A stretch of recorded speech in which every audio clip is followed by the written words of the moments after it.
Have you hit rock bottom? Is everything just falling apart? And it's like you thought it couldn't get worse. And then you get the news that, wait, oh, yeah, it can. Yeah, we're just going to add one other thing onto the pile. Well, if you are vibing with that, you might be part of the collective thread that we are talking about today. So come along.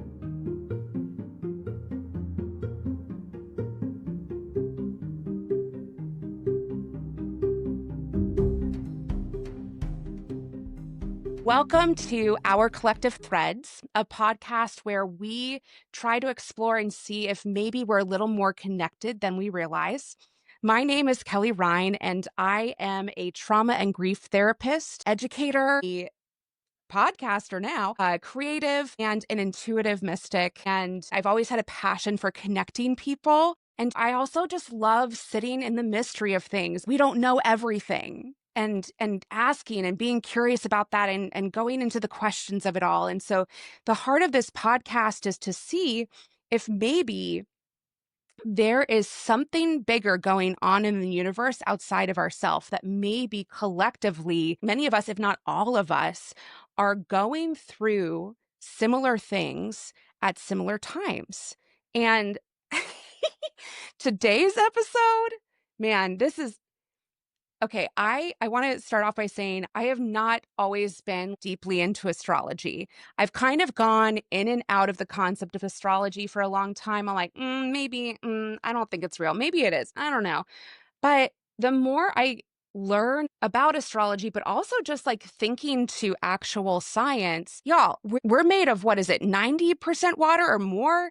I can't remember, but if we're made of that much water and the tides of the ocean are literally affected by the moon, it's kind of ignorant for us to think that we aren't affected as well. And I just think about the fact that it's, the Mercury retrograde of it all right now. And it makes perfect sense if astrology is on it, that everyone is sitting in a pile of shit this week because Mercury retrograde is Mercury retrograding and everyone is going through it. And so today we're going to talk about the pit. We're going to talk about the rock bottom.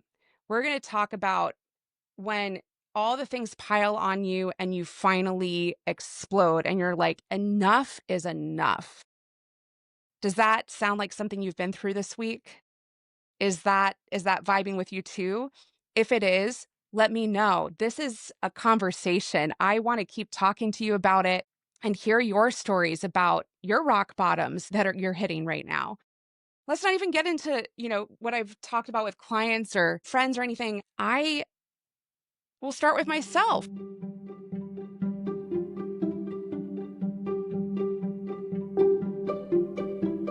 I have hit rock bottom recently. I'm not going to lie. I had, like how you have those moments where everything hits and clicks and you get the grief burst of your life. And by the way, if you've never heard of the term grief burst, it's actually a thing. It was coined by Dr. Alan Wolfelt. And the idea of a grief burst is that your grief, your loss, like that internal emotion and feeling of the losses that you've had just burst out of nowhere. They kind of take you by surprise. Well, that happened to me earlier this week. I had one of those breakdown moments where everything just hit really hard. And then like after that grief burst, going to oh, well, it couldn't possibly get worse. I like literally hear my husband in the next room calling my dentist, checking in on my next, appointment because like for those who aren't aware, and the reason I was absent for the past few weeks and didn't get to record my second episode is because I went through a medical emergency with my teeth. I was eating a Snickers bar and the cap of my tooth came out. It literally just popped right out. I like y'all, like literally. And it was a journey. It was a journey. Mercury was retrograding, y'all. I went to the dentist to get it addressed. They assessed it. They said, yeah, that tooth isn't savable. We have to remove it. And so I didn't expect a different answer based on what the tooth looked like when it popped the fuck out, because that should have been rotting for a while. Basically, it is a tooth that I have had a lot of trauma around since 2020, because I got that cap done in March of 2020. Yeah, let me repeat that. I got that cap done in March of 2020. Needless to say, I noticed issues with it right away, but the pandemic hit. And who wants to go to a dentist and have your mouth gaping wide open? So I sat on it because I thought, oh, maybe it just needs to be shaved down and adjusted. Yeah. I ended up in the hospital in July with a massive abscess and they drained it. And I swear to you, they didn't give me pain meds. That was the most excruciating pain I've ever felt in my life. So, needless to say, this tooth has been through a lot of trauma. And I was not surprised when it popped off and you saw inside that there was like barely a tooth left. Cool. So they say, okay, we can remove it. And they're like, yeah, we can do that today. We can do local anesthesia. And I was like, wait, that's a thing? You remove teeth with people not sedated? So I was like, okay. And they tried, and my body's trauma response, I was like, and I was shaking profusely. And the dentist was eventually like, yeah, I think you're going to be a really good candidate for sedation. And so I went back 2 days later and got sedated and had it removed. And when I went on Tuesday, they took scans and, theoretically submitted my info to get my flipper done and to have a temporary tooth while I wait. And so I have this big, massive grief burst. I am literally imploding. I finally calmed down a bit, and my husband is on the phone with the dentist in the other room, and I kind of hear them talking, and I'm like, they better not be saying what I think they're saying. And then he came into the room and he was like, yeah, so they didn't order your flipper. Pause for drama. I was like, nope, nope. I don't need another exclamation point on top of my exclamation points. I'm really good with the first 5 exclamation points right now. So it was like, can we just stop? Like, can we stop throwing things at me? Has anyone been through that this week? I mean, obviously all of us are going to have different rock bottoms. I've been open with my business for, what is it, 8 months now? And I was not planning to start my business right now. I was planning to stay working at my nonprofit at least till the end of this next school year. And basically, I was going to like probably quit like right now and start my private practice.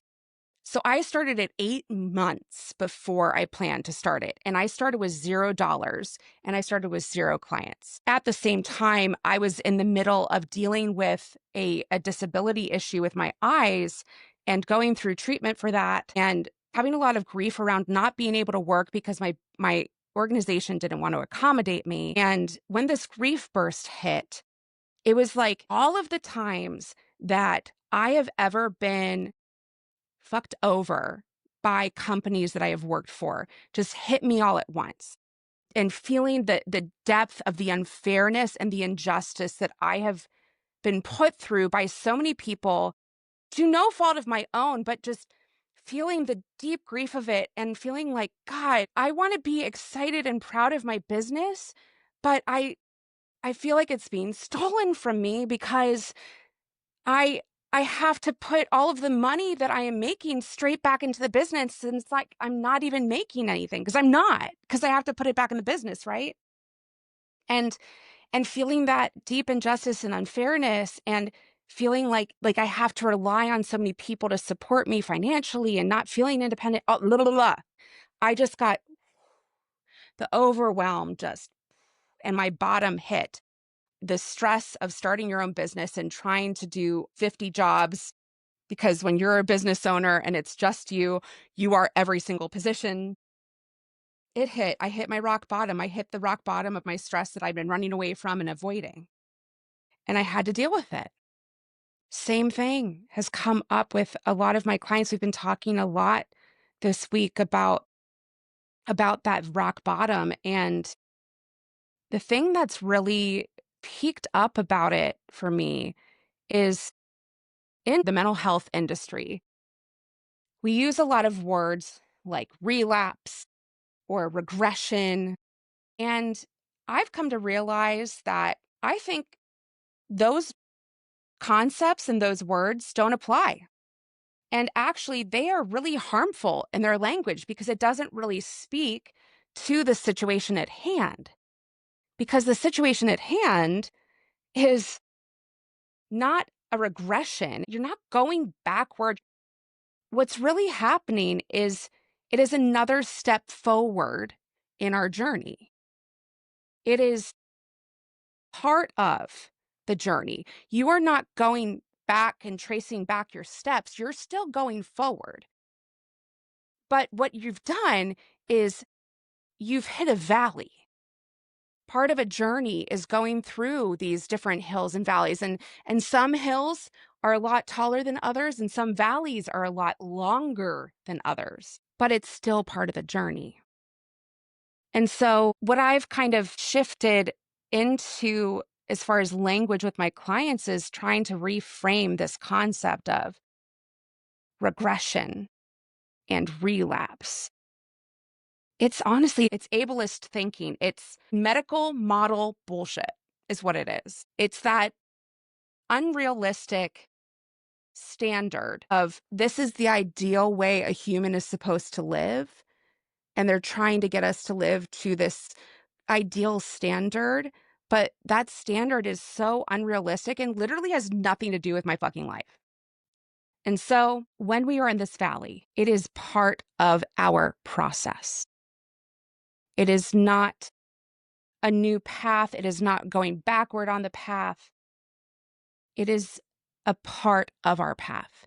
And in that valley, we are bringing the knowledge and the insight and the hindsight of the other valleys that we've gone through before. This valley might be different. It might have different terrain. It might be a lot longer. It might be shorter. But you've been through valleys before. You know how to traverse a valley. You have understanding. And every valley you go through, you understand how to get through that valley a little more than the time before. So to give you another image, it's a little bit like sitting and looking, in front of you in your room. And for example, in front of me is a bookshelf, and I can see a pile of some of my like spiritual books and 2 or 3 of my coloring books and a little bit of my beads because my computer is blocking my view of the other stuff on the shelf.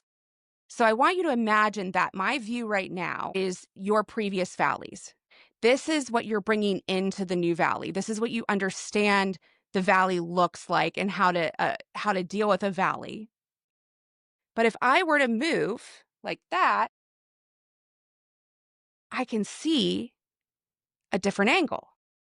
I can now see that there's a whole nother layer of boxes of beads. I can actually see that there are 2 boxes with my different markers and coloring utensils. So every time we go into a new valley, we come in with new knowledge and a new hindsight that helps us see this valley from a different angle. We know we can now understand a little more. We can understand a little deeper than we did before. And so, does going through this valley suck? Absolutely.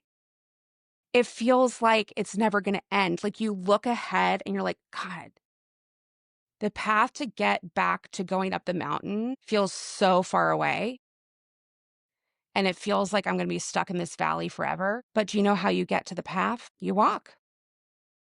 You walk through the valley. The only way that you are going to get to the next step of your journey and get back to going uphill on the mountain is by walking through the valley. Yeah, sure, you could sit down in the valley and make a fire and camp there, but don't you want to see what it's like at the top of the mountain? Don't you want to see and know what that looks like? So spend as much time in the valley as you need. It's okay. Camp away, y'all. There is healing, there is learning in the valley, in the bottom of the pit. I once saw an artist at a con do this. I wish I could remember this artist's name because I want to buy this so bad for my office. I'm hoping that he'll be at Dragon Con in 2 weeks. He drew this amazing piece of art that took like a traditional art concept that we see a lot in mental health of like someone sitting at the bottom of a pit and they're by themselves and alone, and someone just needs to throw them a ladder kind of vibe, right? This artist took that and was like, no, no, I don't want your fucking ladder.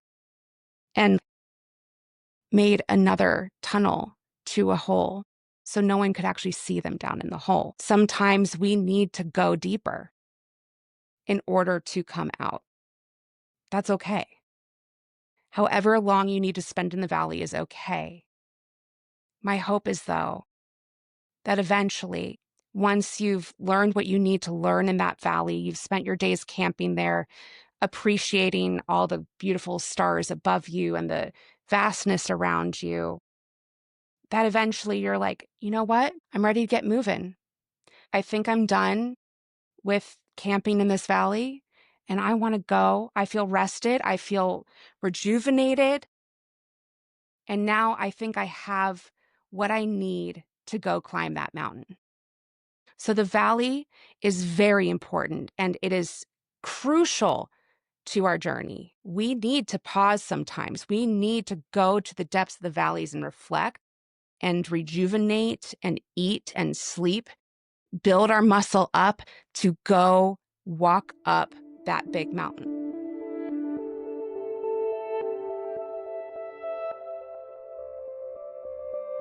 Dr. Alan Wolfelt, who you'll hear me talk about a lot because I am in the middle of doing his death and grief studies certificate, he talks about the idea of moving our grief into mourning. And he defines grief as that inward feeling, energy, memories that sit in our body when we have experienced a loss. It's all of the inward, inside stuff. And the mourning is the act of moving that energy from the inside out and being active in our grief. Well, that valley is going to be the grief. We might get stuck in that valley for a while, trying to figure out how we get that grief moving. But eventually, we do get it moving. We find ways to get that grief going into the act of mourning. We do it through the 6 needs of mourning. In order to move that grief, in order to get us moving and out of that valley, we have to acknowledge the reality of what we lost. Now, when I say we have to acknowledge the reality of what we lost, I don't mean that it has to be a death necessarily. This can be any kind of loss. It can be a loss of a job. It can be a loss of a spouse in a divorce or a breakup with your boyfriend or girlfriend or your partner. It could be the loss of a house. Maybe you moved to a new city. It can also be the loss of your innocence. Maybe you learned about something that you didn't know about before, and now you have to face the reality of that. Maybe you've lost comprehension or understanding of who you thought you were. Maybe you thought you were like this, and now something presents and you're like, whoa, maybe I'm like this. All of these things are lost experiences. And I love Dr. Wolfelt's reframe of this because in traditional old school therapy, psychology stuff, they talked about the stages of grief. And the stages of grief never really accurately described what grief is like because, one, it deceives you into thinking that it's like a stepping stone. Like, I've done this step. Now I'm going to go to this stage. No, no, no, no, no. You could go through multiple stages at once, even. So, the thing that I love that Dr. Wolfelt reframed is removing this idea of acceptance. So in the old tradition of the stages of grief, like the last stage was acceptance. Fuck acceptance. Because like there are so many parts of grieving that are unacceptable. I do not have to accept that my marriage ended after 20 years. I do not have to accept that I was assaulted by someone. I do not have to accept that my friend unalived themselves. Those are unacceptable things. I do not have to accept them. They're horrible, but what I can do is acknowledge them. I can acknowledge the reality that they happened. That is something I can do when I'm ready. I can acknowledge the reality that this person has passed. I can acknowledge the reality that my relationship has ended. That's a lot easier to swallow. And it aligns a lot more with, I think, how a lot of us feel. That second need of mourning is feeling the pain. Gotta feel it. I know it sucks. It sucks to feel sad. It sucks to feel angry. It sucks to feel disgusted. It sucks to feel scared. And your feelings are valid. They deserve to be heard. They deserve to be acknowledged. They deserve to be felt. And I promise you that the pain does not last forever. Again, the valley is long, but you do eventually get to the next hill. You will eventually get there. Feelings shift and change. They do not stay forever. And the more you let them be heard, the more they feel seen, they feel understood, the quieter they get because they have nothing left to say. So let them make their peace. Let them say what they need to say. Let them get it out. Let your feelings be known. Let yourself feel that pain. You deserve to feel that. Third step is the remembering. We take time to say hello before we say goodbye. This comes back to that piece I was talking about in the valley. That hindsight, that we have to go through the review. And every time we review a memory, we know and understand a little more than we did the time before. So that remembering is so important. Don't push away those memories. Let them play. Be curious about what's coming up. Why is this memory coming up? What is it about this memory that I need to understand right now? Why does my brain keep putting me there? My bet is because there's something for you to understand in it. There's something to be known in it. The fourth step is the formation of a new self-identity. So now that we are beginning to acknowledge the reality of this loss, the roles and way that we look at ourselves in life are going to naturally shift and change. If I was a wife and now I'm divorced, I'm now an ex-wife. If I was a friend to someone who is no longer here, who has died, does that mean that I don't have friends or I don't have a best friend anymore? Who can my best friend be? What does that mean? Because the fifth need of mourning is the search for meaning. Naturally, as we are forming this identity, we're trying to find the purpose. We're trying to find the meaning behind this loss, behind why I need to change, why I need to make this shift. If you've never read Search for Meaning, go get it right now. That book is phenomenal. It's written by Viktor Frankl, who is a survivor of the Holocaust and speaks to the experience of when you are going through the worst possible conditions. Why live? What is the purpose of that? What's the meaning of that? What is the meaning and the purpose of living? So we search for that meaning. And then finally, the sixth need of mourning is that ongoing support. We've got to come around each other, lift each other up. We don't have to go through these things alone. I know sometimes it feels like no one else can understand, no one else gets it. But even if they don't get it, maybe they can at least just be there, just to listen, to just be an energy, a support, to be curious with you, to help work through those meaning-making moments and finding that new identity, to be a sounding board.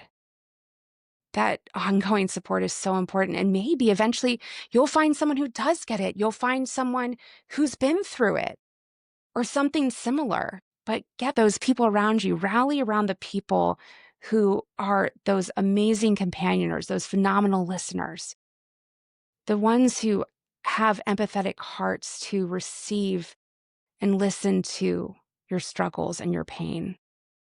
to affirm that, one, you're not alone, and two, that your feelings matter, that your thoughts are normal. Get those people around you. So I'm going to jump to TikTok for a second and see if there's anyone in the chat that has anything that they're connecting to. So we have Ashley speaking to definitely feeling stuck right now and searching for a way out of the valley. So if you connect with this episode, there are at least two other people who are where you're at, because I've been in the valley this past week or two, and so has Ashley.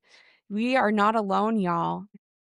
Get up on TikTok, on Facebook, or any social community platform. Your community is there. I promise you, if you go look, if you use the right search words, you will find someone who is going through something similar.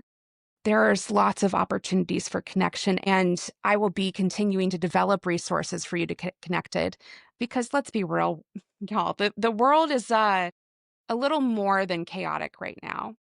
It's a lot. But I truly believe that even though the world feels like it's on fire, there is just as much time for thriving as there is for surviving. With that, I'm going to go to the cards.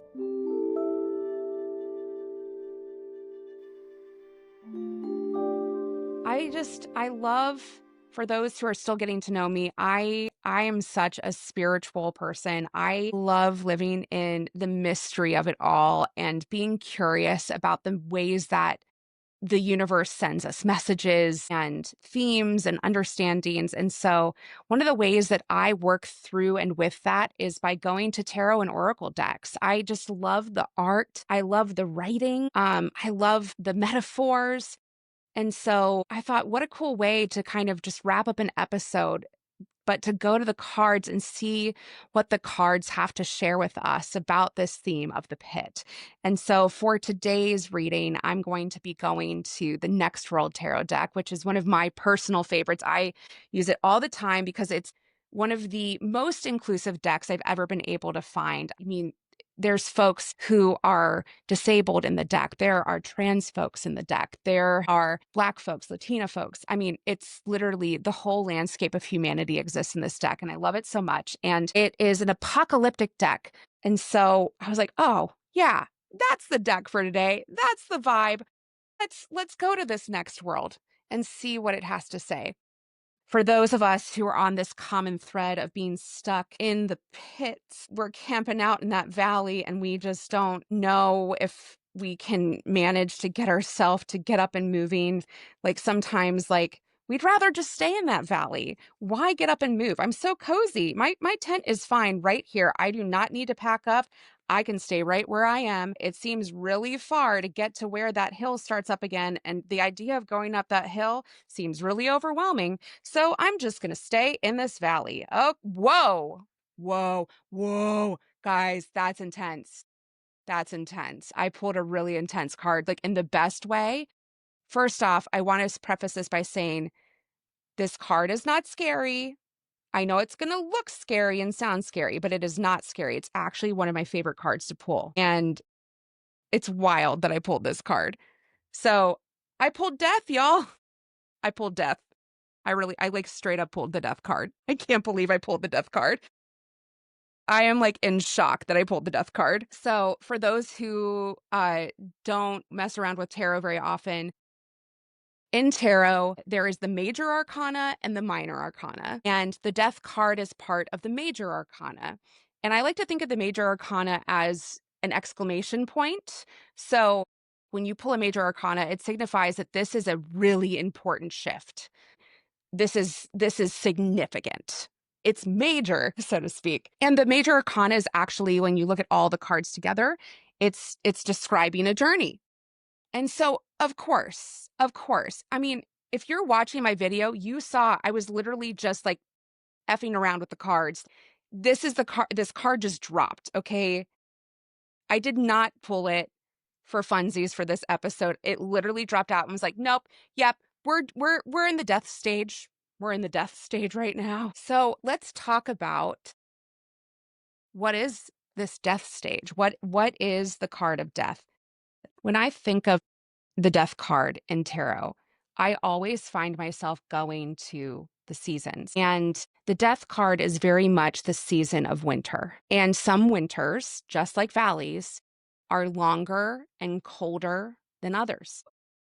The thing about winter, though, is it is crucial that we have the death of winter in order to have the blossoms of spring. So while it sucks and it's cold and it's dark and it's dingy in winter and everything seems dead and like it's never going to come back to life again, when spring comes, it starts to warm up a little. And all of a sudden, we see a little plant come out from the ground because we need the dying time to let things grow underneath and settle the roots in so that they can then burst up through the ground and eventually bloom. And to get into the wording here in the Next World Tarot, it says, between calm and chaos lays an epicenter of beauty and destruction. Death is a toxic ending and a whimsical rebirth. Death did her hair, picked her best outfit, and finished off her look with a glorified tiara. Yes, queen. As you begin the trek of letting go, your past burns to ashes. Death breathes in the fumes without deteriorating so that they can no longer hurt your lungs. Death is strong and capable of walking through fire, hot coals, beds of nails, or a 100-foot deep whirlpool in a sacred zone off the Pacific Rim. Death asks you to pack your baggage, your losses, your excavations, and your bouts of strength. Hop on the next bus and don't even worry about saving face. Death did her face for you. She suffered for you. She collected your favorite rescue remedies and healing tools for you. Death holds your hand and asks you to bypass the chaos. She asks you to walk valiantly in tears, in armor, in a spell, in fear. But she asks you to stay human. She asks you to let go of the realities that are toxic for you while understanding both when you are not responsible for providing people closure and when your higher self owes it. Death is the wake-up call of revolution with the empathy of the Empress. Manipulation is not a survival tool. It's a dent that sustains cycles of suffering. I'm going to say that one again. That one's a good line. Manipulation is not a survival tool. It's a dent that sustains cycles of suffering. Death walks away with grace. She wishes we could be gentle with humanity's idiosyncrasies and the coping mechanisms that make us whole. People and ideas don't always comfortably intersect. They may be toxic for each other, but all living things and sacred spaces are deserving of humanity. Now, I'm going to put an exclamation point on this next sentence because it really speaks to what we've been talking about in this episode of getting that grief moving into mourning. Here's what it says. Death hurts when silenced, and she wants you to scream. Death could be a learning experience and a beautiful chance to let it go. Let your things be heard and felt and voiced. Don't silence them. Let them be known. Deep breaths, everyone. It's going to be okay. I know this valley seems long. I know it takes so much energy to get yourself up and going again. You get really comfortable in that campground in the valley, but you're going to run out of supplies. We got to move. We got to get moving in order to see the beauty at the top of the mountain. I hope this episode today was meaningful to you. I hope that it brought some light into the darkness of your valleys. Again, my name is Kelly Rhyne, and this has been Our Collective Threads. I would love to talk to you more, so make sure to find me on TikToks and Instagrams and in the comments on the tubes of you and all those fun things.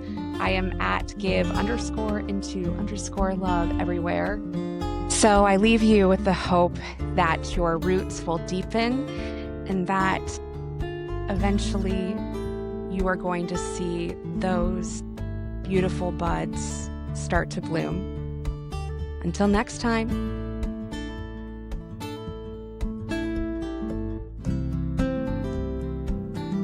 This podcast was created just for you by Give Into Love Productions through the use of Riverside, your next step in content creation. And finally, a huge shout out to Cristy C, writer and illustrator of the Next World Tarot deck. If you were inspired and enjoyed the beautiful images and writing of the Next World Tarot deck today, I encourage you to go to rep.club and support a Black-owned, women-owned concept bookshop and creative space that is curated by Blackness in Los Angeles, California.